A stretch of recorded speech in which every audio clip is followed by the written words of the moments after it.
প্রবাসীর স্বীকারোক্তি। নিজের ঘর ছেড়ে এসেছিলাম দূর অসীম দেশে।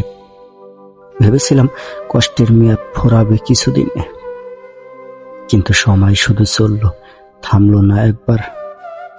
বয়স বাড়ল নীরবে, যৌবন ঝরল ধুলোর মতো হারিয়ে যাবার। ঋণের খাতায় পাতায় পাতায় লেখা রইল দায়।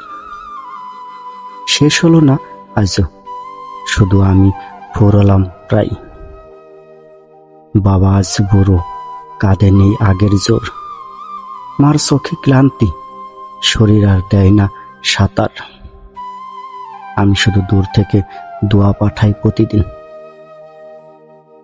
হাত বাড়িয়ে ছুঁতে পারি না আপন কোনো দিন। মোবাইলের স্ক্রিনে সন্তান বড় হয়ে গেল, বাবা হয়েও বাবার মতো থাকার হলো না। এটাই সবচেয়ে বেশি পোড়ায়। স্ত্রী সংসারী হলো, জীবনটাকে বেঁধে নিল, সব দায়িত্ব একা বয়ে নীরবে হাসতে শিখল।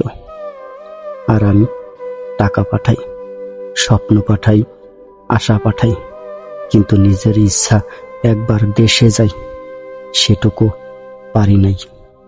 প্রবাস মানে শুধু বিদেশ না, প্রবাস মানে অদেখা কান্না, গিলে ফেলা ব্যথা।